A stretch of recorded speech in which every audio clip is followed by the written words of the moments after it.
Chapter 11. The Unspoken Transaction. She went to the doctor yesterday. One guardian, red armband marking his authority, drove the red car. He sat in front, she sat in back. No companion handmaid this time. These visits were solitary, prescribed. Once a month, blood work, hormones, cancer smear. Routine, once. Mandatory, now. The clinic was housed in a modern building, clean, faceless. They took the elevator together in silence. His reflection faced her in the black mirrored walls. Stiff spine, cropped hair. In the waiting room, other women sat in red. 3 of them, each a replica, each different. They all glanced, subtly, at stomachs, at signs. Was anyone lucky? The nurse called names, logged numbers into the compudoc, verifying not just identity, but viability. He was tall, the doctor. 40, maybe. Scarred cheek. Still armed, still official. When her name came, she stepped into the examination room. White walls, featureless, except for the crimson screen. Painted gold eye, snake, sword, leftovers of a forgotten mythology. Symbols stripped of meaning. She followed the ritual. Fill the urine vial. Fold her clothes. Lay on the papered table. Pull the cloth sheet up. Another curtain hung above, dividing her face from her body. The doctor was only meant to see flesh. She pulled the lever. Somewhere, a bell rang. Footsteps entered. He shouldn't have spoken, but he did. How are we getting along? A rubber-gloved hand, cold jelly, probing, withdrawn. Nothing wrong with you, he murmured. Then, any pain, honey? Honey. Her breasts followed, fingers pressed, searching for softness or warning. The breath came closer, smelled of smoke and aftershave. Then, a whisper. That's him, bulging the sheet. What? I could help you, he said. Her breath stopped. Her heart did not. Help me? She repeated, barely audible. He answered her unasked questions. It's time. You're soft. Today or tomorrow? And then came the word that wasn't supposed to exist. Sterile. He said it. Men weren't sterile. That wasn't allowed. It was the women who failed. Women who were barren or fruitful. That was the line. The law. But here he was, offering himself. Risking, supposedly. You want a baby, don't you? He asked. Yes. She did. His hand moved again, nervous, hopeful. His eyes glistened, not just with kindness. She hesitated, weighed life against law. No, she whispered. It's too dangerous. He paused. Think about it, he said. You don't have much time.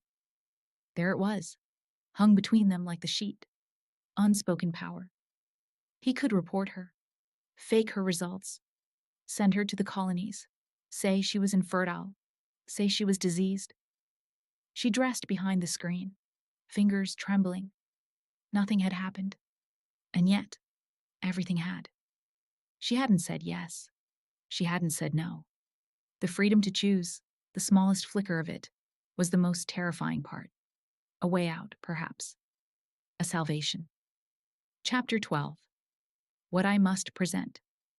The bathroom lies just beside her room, papered in a blue so soft it seems to apologize for existing. Tiny forget-me-nots, a mat, a faux fur toilet cover. Domestic comforts from before. All that's missing is the frilly toilet roll doll. But the mirror has been replaced with tin. The door has no lock. There are no razors. She's watched. Cora waits just outside, posted to prevent accidents of the permanent kind. Once, women drowned here. Sliced veins, swallowed pills. The system has learned. To bathe is a regulation, but also a grace. To remove the white wings, the stiff veil, to touch her own hair with her bare fingers, it is its own transgression. Hair, long and uncut, must be kept veiled. Aunt Lydia had laughed once, a brittle, private laugh, quoting St. Paul. It's either that or a close shave. The bath has been drawn. It steams. She undresses. Her body feels unfamiliar, absurd. She cannot believe she once wore swimsuits in public. Unthinking, exposed. She cannot bear to look at herself now, not out of shame, but because to look is to acknowledge just how entirely she has become her body. Or rather, how completely her body has been claimed. She slips into the water. And then the memory returns. The child. Her daughter. Not a ghost. The girl changes age, returns in different forms. A smell triggers it. Shampoo, soap, warm flesh, baby powder. A scent with an undertone of grief. She remembers the supermarket. How the woman tried to steal her baby. How she screamed. How the woman cried, claimed God gave her a sign. How, at the time, she thought it was just an isolated moment. She was wrong. The bath holds her gently, and she lets the memory fade again. Later, she dresses. Tonight, only the red veil is needed. Everyone in this house already knows her face. She passes the small tattoo on her ankle. Numbers and an eye. A passport in reverse. She is not meant to disappear. She is a national resource. The meal arrives. Chicken, bland sides. Cora brings it, knocks politely first. That small courtesy matters. She eats slowly. The food sits in her stomach like guilt. She cannot afford to refuse it, cannot explain why it sickens her. No complaint can be safely uttered. Downstairs, they dine with candles and wine. She imagines it, forks chiming, glasses catching light. Serena's silent sighs, a meal eaten for appearances, for him. She hides the butter from her tray in the toe of her shoe. She will need it later. A stolen softness in a world of rigid edges. She waits. She composes herself. Because what she must present is no longer herself, but a version, shaped and acceptable. A made thing, not something born. Chapter 13. Time in suspension. Time stretches, long and unstructured. It presses in like silence, like white noise. She wasn't prepared for this, the vastness of days without purpose. If only she could stitch or shape something. But her hands are kept idle, her mind caged in repetition. Sometimes she imagines herself like one of those women in the old paintings. Harems, laced in velvet and indolence, painted not with presence, but as forms of waiting. Paintings of women paused, unused. She thinks of pigs given toys in factory pens, of rats pressing levers for nothing, of pigeons pecking buttons for vanished rewards. She wonders what kind of creature she's become. And so she exercises, as instructed, lifts, tucks, breathes, rehearses, the body as obedience, the mind as hush. Rest hours fill the gym, blank time masquerading as meditation. Maybe, she thinks, they were training them to live without purpose. Even rest could be control. And then, Moira arrived, dragged in during rest period, bruised but burning. They couldn't speak at first, only glance. Small sips of recognition, buried beneath surveillance. But later, 2 by 2 in the field, they found a way. Quiet voices, eyes forward. A plan to meet in the bathroom, stall 2, 2:30. That memory buoys her. She watches the clock during testifying. Janine is speaking again, repeating the story of her assault, the abortion. They all chant the response. Her fault, her fault. Janine accepts it now, rehearses her shame. They chant not just because they must, but because a part of them believes it, or wants to. The group moves as one. Obedience becomes a kind of safety. When she finally gets permission, she hurries to the bathroom. The stall is wood, old. There's a hole, left by some vandal long ago. Everyone knows, except the ants. She whispers through the gap. Moira answers. Relief floods her. They murmur about cigarettes, but really they're just saying, I see you. You're here. She feels her body again. Strange terrain. Once it was hers. Now, it's become a waiting room. Its rhythms dictated by state and expectation. Blood means failure. No blood means hope. A hope wrapped in pain. She imagines her womb now, a red-lit universe, swirling with imagined life, stars that flare and fade. It becomes the center of her. It overwhelms her. Each month, the body speaks or withholds, and she listens, not for herself, for others. A tide surges inside her, salty and red, marking time. She's in their first apartment again, empty, abandoned, yet the cupboard is full. She knows it shouldn't be. All the furniture is gone, the floor bare, but the closet overflows with dresses she doesn't recognize. Still, they are hers. Or were. Some part of her wonders if the clothes belonged to Luke's wife, the one she never met, only heard through the phone, crying and angry before the divorce. But no, these clothes carry her ghost, not someone else's. She pulls garment after garment, none fit, some too large, others too tight. Her hands tremble with purpose. She's looking for something to wear, something to reclaim herself. But everything is wrong. Nothing belongs. Luke is behind her. She turns. He won't meet her gaze. The cat rubs against his legs.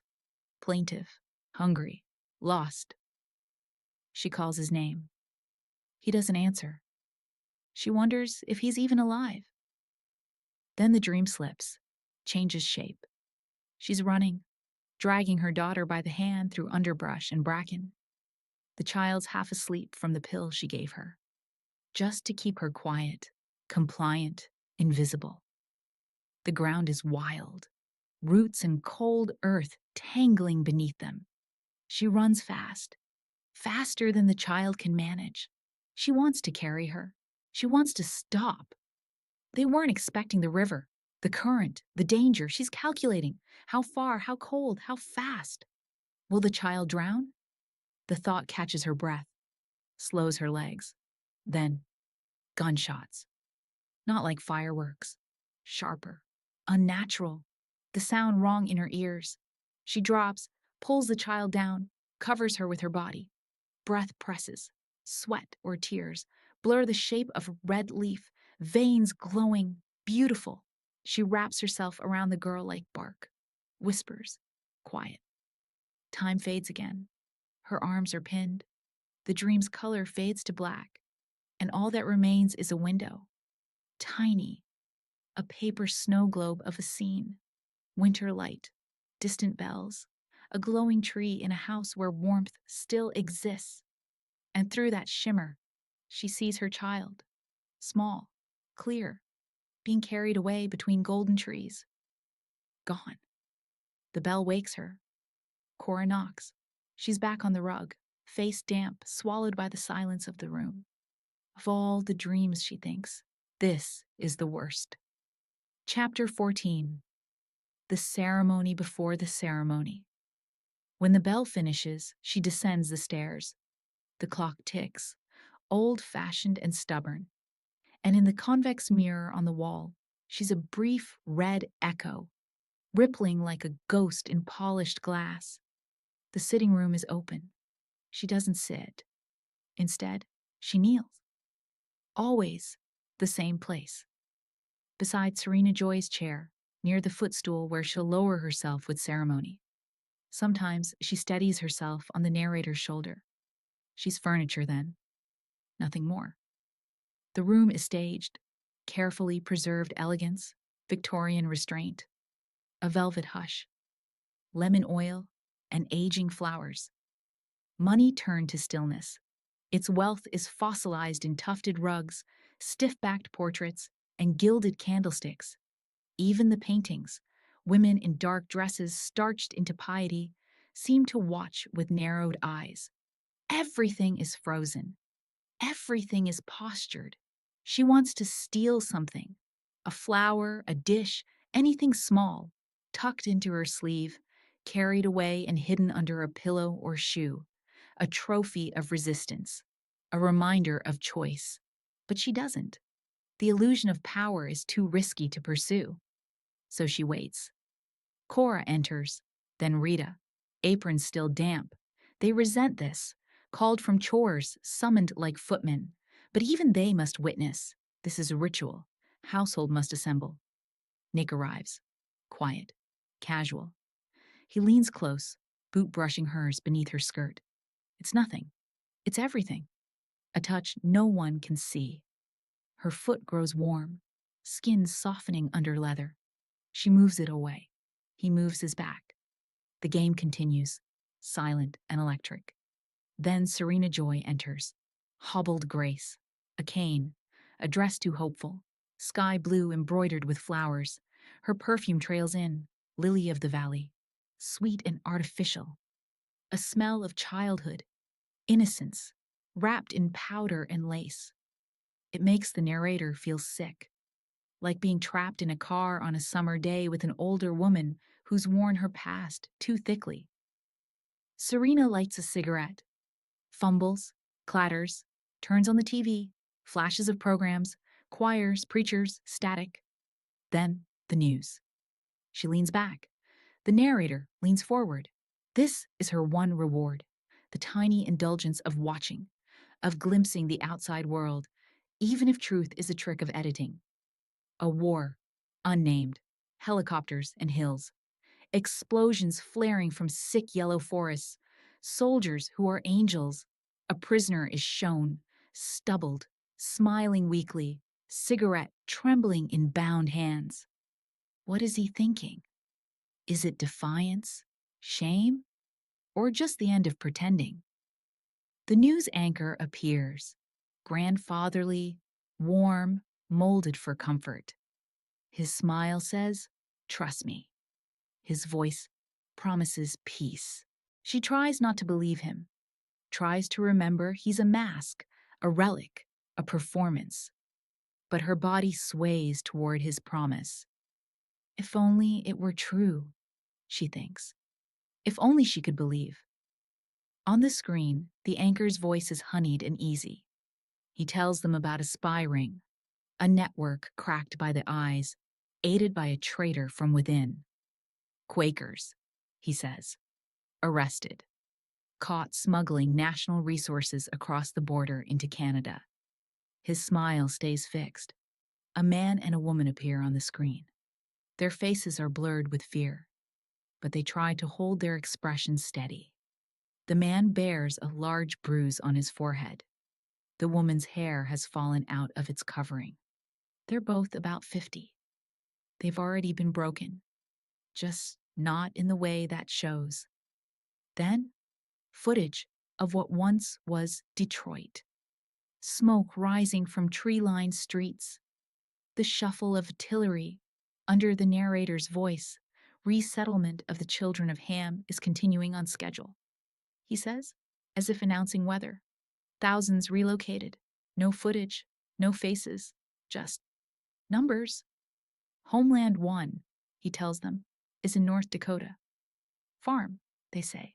That's the theory. Serena switches channels. A baritone voice mumbles its way through whispering hope. She clicks again. Office. The house settles into silence. The ticking clock reminds them how long they've been waiting. And the narrator, sitting on the rug, eyes focused somewhere inward, remembers.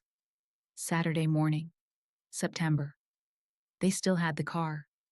The girl, her daughter, sits in the back with her dolls and worn-out stuffed rabbit, her world still safe.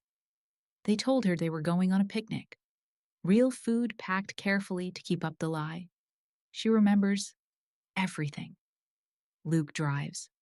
She sits beside him. Their belongings pared down to almost nothing. The forged passports nestled like fragile hope. No one must suspect. At checkpoints, Luke smiles and hands over the license. He's smooth, calm. When the guards wave them through, he squeezes her hand. "You're white as a sheet," he says. And she is. She feels herself evaporating, as if her whole self has become a fragile skin, ready to split at the seams. She remembers thinking, I won't cry now.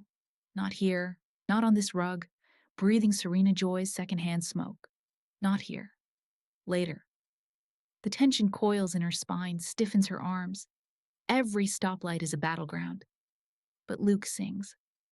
Oh, what a beautiful morning. His voice too bright, too full of faith. It startles her. They'd been told not to look too happy. But happiness, like fear, was hard to disguise. Chapter 15. The Reading. The commander knocks. A formality more than a question. He's supposed to wait for Serena Joy's permission to enter her domain. But tonight, he steps in without a word. Maybe he's forgotten the protocol. Maybe he's choosing to ignore it. That's the thing about power. It seldom asks. He's in his black uniform, sharp and dated, part solemnity, part performance. A man who looks like he belongs on a magazine ad for something aged and expensive. But beneath the silver hair and mild expression are eyes that never quite reveal their intent. The women, kneeling, seated, standing, become a tableau, arranged like prayer cards in a house curated for belief. He unlocks the brass-bound box beside his chair. From it, he lifts the Bible, black cover, gold-edged pages. A relic so volatile it must be kept under lock and key. Only he can touch it. The women may listen but never read. He opens it with ceremony, puts on his reading glasses. He clears his throat. Could I have a glass of water? He says, unassuming, almost boyish. Cora leaves to fetch it. They watch. They always watch.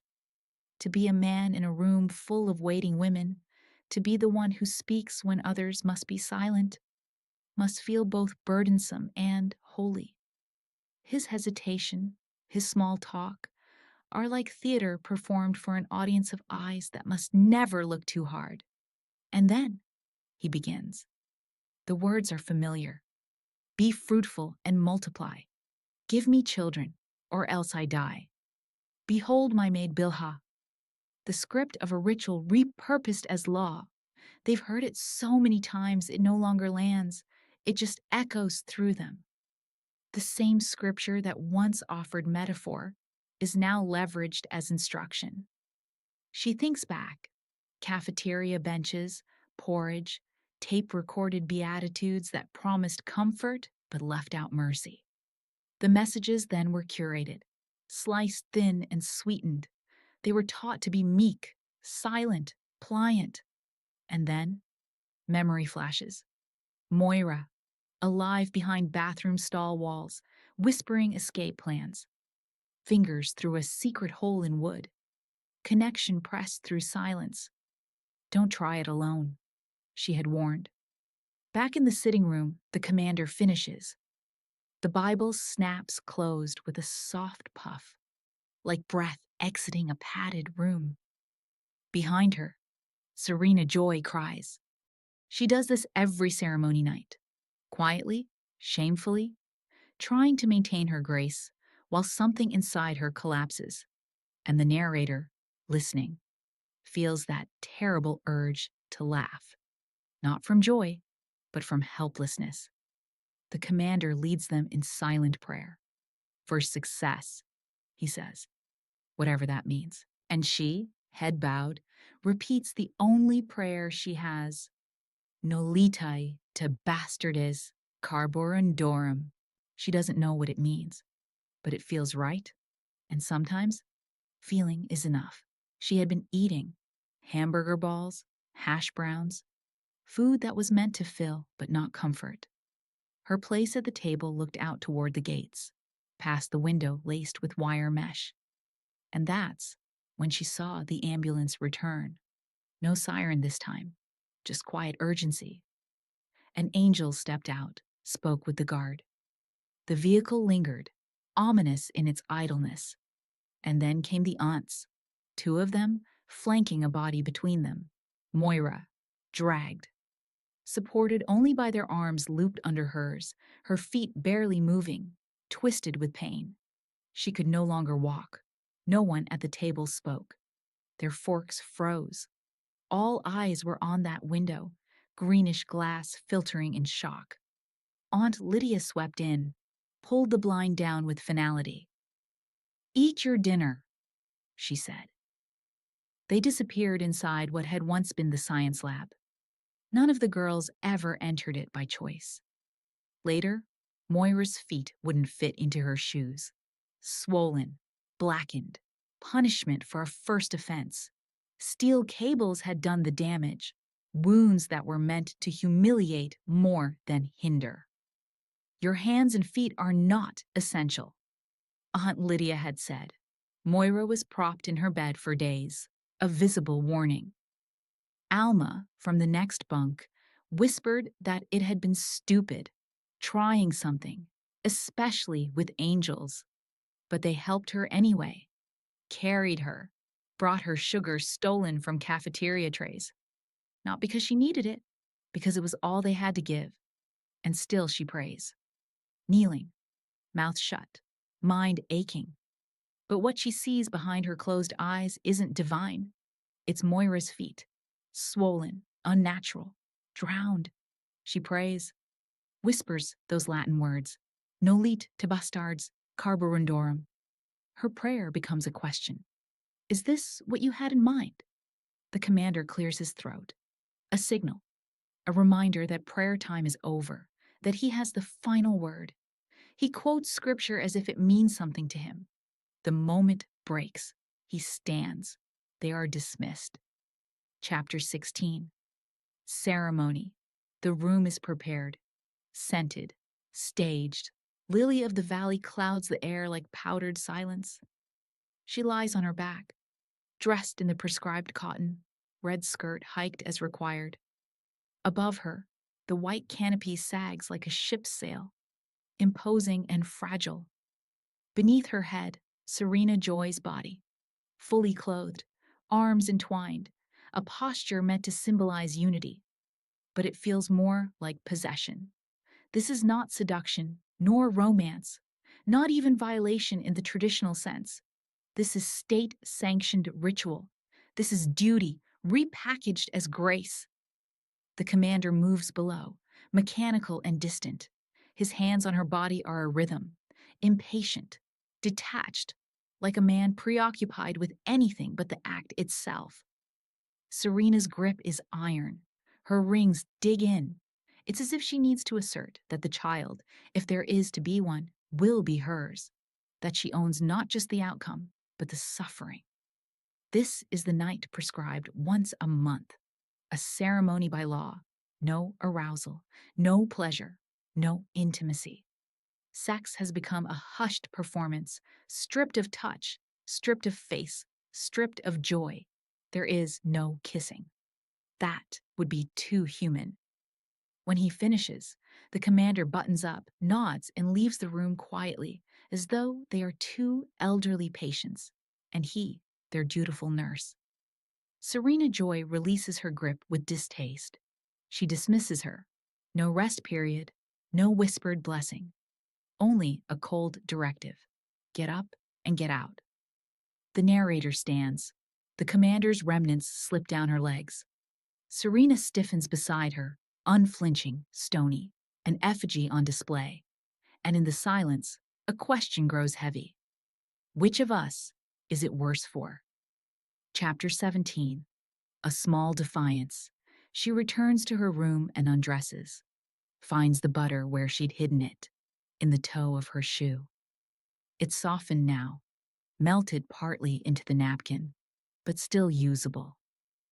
Butter is contraband, like everything else that comforts. She'll rub it into her skin later, her hands, her face.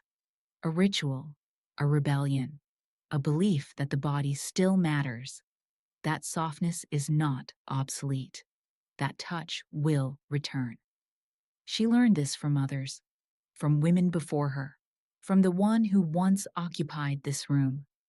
They all did it, the quiet ceremonies that helped them survive. She lies flat on the bed, skin greased and glistening, as if pretending to be toast. There's no breeze, just the eye in the ceiling staring back. The curtains hang limp. Restless, she rises, drawn by longing, not just for movement, but for something to see. She walks to the window, careful on bare feet. The moon hangs faint in the sky, dulled by the beam of the searchlight. Still, it glows. A sliver of rockin' memory, a goddess of no one. She wants. She wants Luke. She wants love. She wants to be wanted not as vessel, but as herself. She whispers her name, the one she's forbidden to use. It still lives, even if it's buried deep. She slips out of her room. Each footstep is chosen carefully. Down the hallway, she moves like something wild and silent. A ghost or a girl. She wants to steal. Anything. A symbol. Something to claim. In the parlor, she chooses a daffodil, dried at the edges. She'll press it under the mattress for the next woman. A kind of message. I was here. Then, footsteps. A shadow behind her. The door closes. It's Nick. His voice is low. Don't scream. She wouldn't. Couldn't. He touches her, and she touches back. It's not passion, not exactly. It's something desperate, something starved. A wild, wordless collision. Almost. They separate. Barely. He tells her the commander wants to see her. Tomorrow. Why? What more could he want? But the question hangs unanswered. She's trembling, remembering the hanged men, the punishments, the knives not yet stolen. Her body wants to stay. Her mind knows to flee. They drift apart like magnet poles, pulled both ways. She reaches the door, opens it. Barely. Chapter 18. In hope. She lies in bed, nerves still thrumming. Her body feels fragile, sharp as the rim of a glass struck into song. Trembling not with fear, but with a hollowness that has shape and memory. She wants Luke, his warmth beside her, his hand resting on her pregnant belly, the little kicks from within, the three of them, whole. Thunder outside. The kind of night when you hold each other and listen to rain, and nothing else needs to be spoken. If she believed that would never happen again, she thinks, she might die. But it isn't sex she longs for. It's love. There is no one here to love. No one who could love her. Her people, those she once held dear, are gone or scattered, vanished into history like ghosts behind cathedral glass. Flickers of faces, saints with candle halos, echoes of touch. She wants a body to hold, to be touched and known again, not as a vessel, but as herself. She reaches for herself in the dark. Her body no longer responds like it used to. Touch turns to memory, not heat. The sheets are dry. Her skin is dust. Everything about her feels like a room long abandoned. And then, belief. She believes Luke is dead, lying somewhere in a field, surrounded by bracken and silence. She can see the plaid of his shirt, the weight of his boots. She imagines the gunshots, hopes he felt no more than a single thud, dull and final. That would be mercy. But she also believes he's alive. Captured, perhaps. Shackled in some cement cell. Damaged, scarred, older, faded. She imagines the wound across his face, the weight of not knowing what he's accused of, the ache in his joints, the air he breathes. And still, another version. That he made it. Escaped across the water. Found shelter. Quakers, maybe. That someone offered him clothes, food, warmth. That there's a resistance out there. People working in quiet. That someone will pass her a message. Under her plate, through a gesture, in a word. It will say, stay alive. I will find you. We will be a family again. This may never happen. But she believes it anyway. She believes in all three versions. Dead. imprisoned, free. Contradictions held at once, because hope demands it. On a gravestone near the old church, there are 3 symbols: an hourglass, an anchor, and the words, "in hope." Was it the living hoping for the dead, or the dead hoping for the living? She wonders, does Luke hope? Chapter 19. Red sirens and radiant courage. She dreams she's awake. Dreams she rises, walks, opens the wrong door into the right past. And there, her child. Running barefoot in a green nightgown, sunflowers stamped on the chest, arms flung around her mother's neck, the warmth of limbs, the impossible reality of joy. That's how she knows it's not real.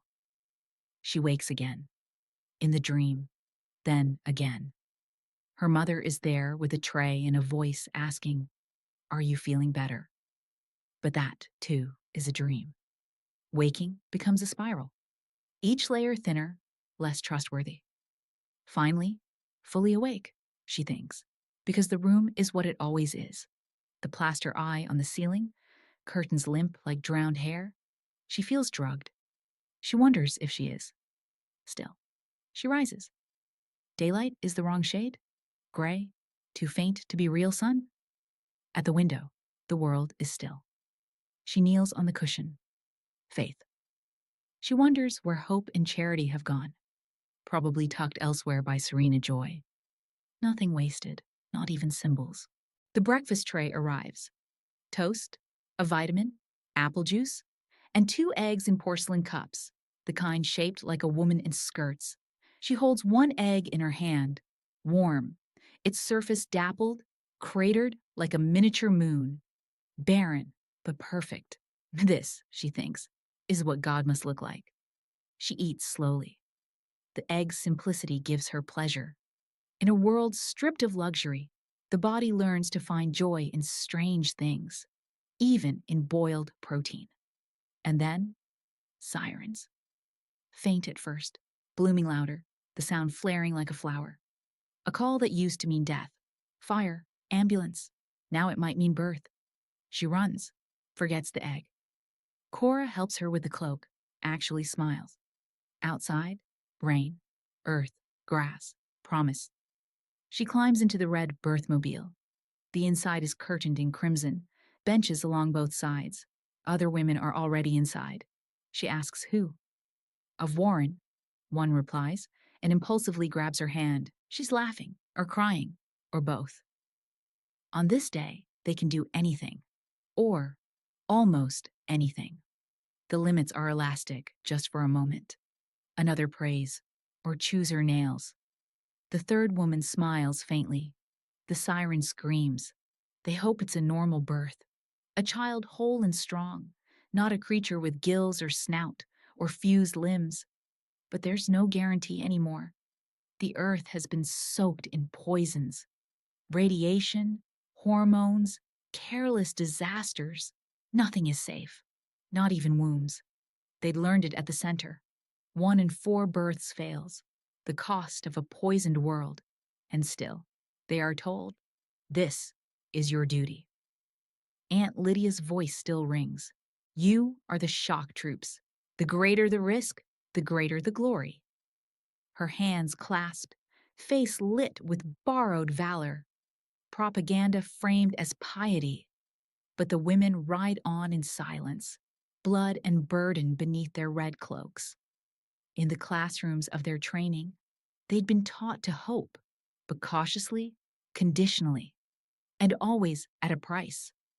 They used to sit at desks, heads bent, eyes lowered, watching ancient graphs descend past the point of recovery. Aunt Lydia called it a slippery slope, a dwindling birth rate, a national tragedy. No one could agree on why it had happened. But some, she said, had used that uncertainty as an excuse. Wicked, she called the women who refused to breed. Lazy. The girls looked down at their desks. Blonde wood, sloped writing surfaces, armrests and carvings from an era with abundance, initials and dates scratched into varnish. J.H. loves BP, 1954. The markings were like fossils, leftovers from a world where names could be paired, where someone might etch affection into permanence. Now, such luxuries were obscene. There hadn't been new carvings since the mid-80s. That school, like so many others, had closed. Fewer children, fewer futures. Aunt Lydia's voice dipped into false reverence. A thing is valued only if it is rare and hard to get, she told them. She wanted them to believe they were precious, not trapped. Think of yourselves as pearls. But pearls, the narrator thought, were just hardened spit. She would tell that to Moira. Later, if she could. The van stopped. The doors opened. They were ushered out into the drizzle, past guardians with soft salutes and eyes trained not to linger. Another van waited further up the drive, larger, with doctors inside. The narrator wondered what the men did while they waited. Most weren't needed at all unless something went wrong. Inside the birthing house, ghosts still clung to the halls. Aunt Lydia's film lingered in memory. A girl, shackled in wires, shaved, spread open. Machines humming. Bright knives flashing like silver branches. A masked man peering between her legs. Aunt Lydia called it shameful. Aunt Elizabeth said it was better for the baby. But scripture promised pain. That was the price of creation. At lunch, they were given brown bread and lettuce. Simple, spare.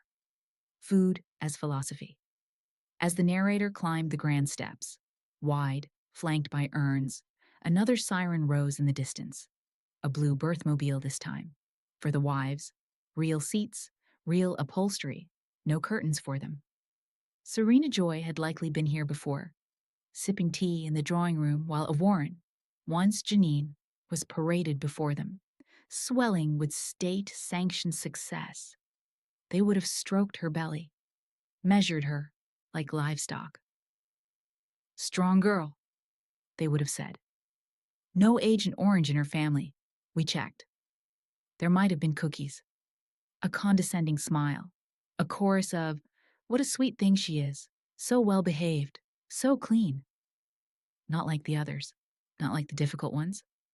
Later, in their private rooms, they would whisper, you take what they hand out. Some don't even wash. Others, they'd say, needed stern measures. But Janine was different. Now, in her upper room, Janine licked the taste of sugar from her lips, stared out the window, caressed her body like it didn't belong to her, thought of nothing. It was the only freedom left. Chapter 20. A performance of pain. They climbed the wide staircase, cloaked in silence and ceremony. From above, the sound of chanting hums down like smoke. The other women are already gathered, weaving their voices into collective expectation. At the top of the stairs, a dining room unfolds, lavish, scented with fresh bread, citrus, coffee, and indulgence. The wives will feast after the outcome is assured, but for the handmaids, there will be milk and dry sandwiches later. Their role is labor without reward. On the sitting room rug, the wife of Warren lies propped like a doll in her nightgown.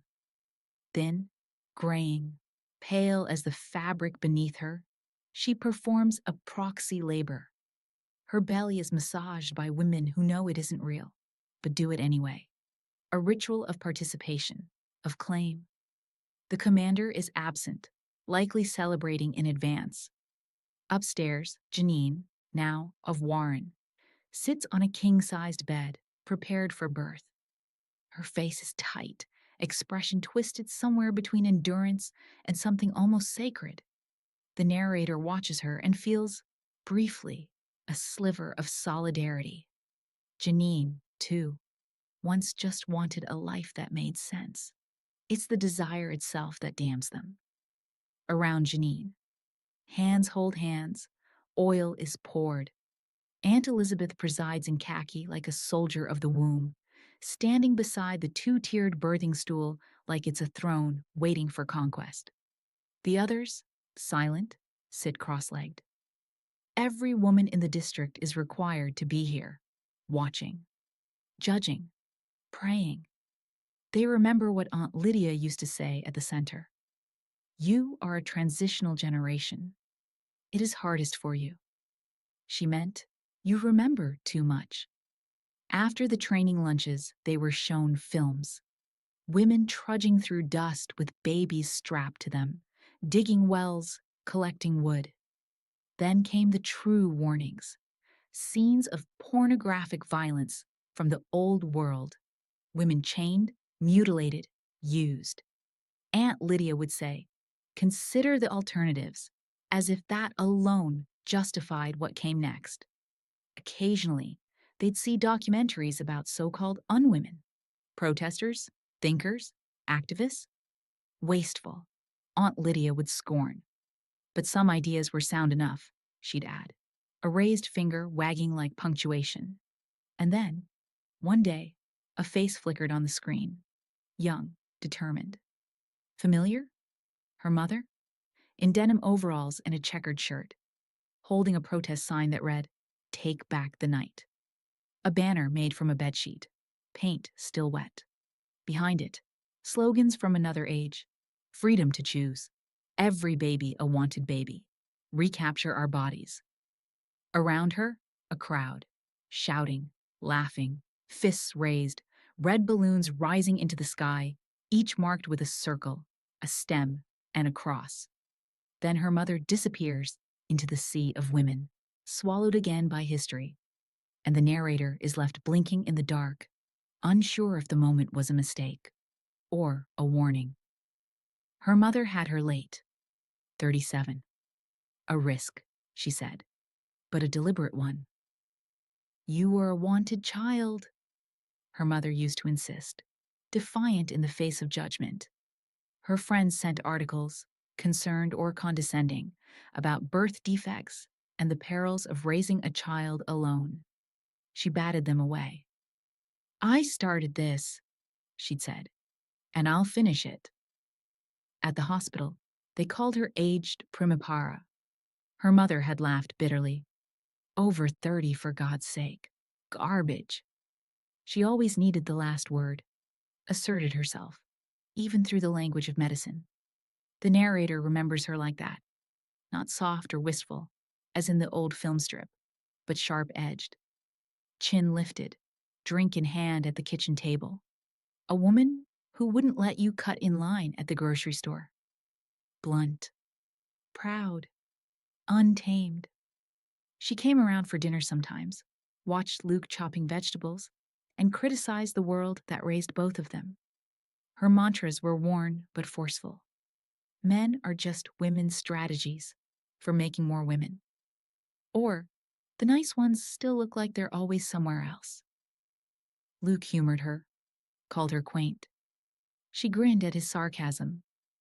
I've earned the right, she'd say. I've done my time. I can be quaint if I want. She warned her daughter constantly. You young people, she'd say. You don't know what it took just to get you this far. How many women bled to earn your choices? She talked about history, like it was a badge she'd sewn herself. The narrator listened and resisted. She didn't want to live as a proof of her mother's ideals, didn't want to be cast as a symbol in someone else's revolution. I'm not your justification for existence, she said once. And it was true. But still, she wants her back, wants all of it back. The arguments, the stubbornness, the fierce, flawed love. But there's no returning. That door, like so many others, is locked.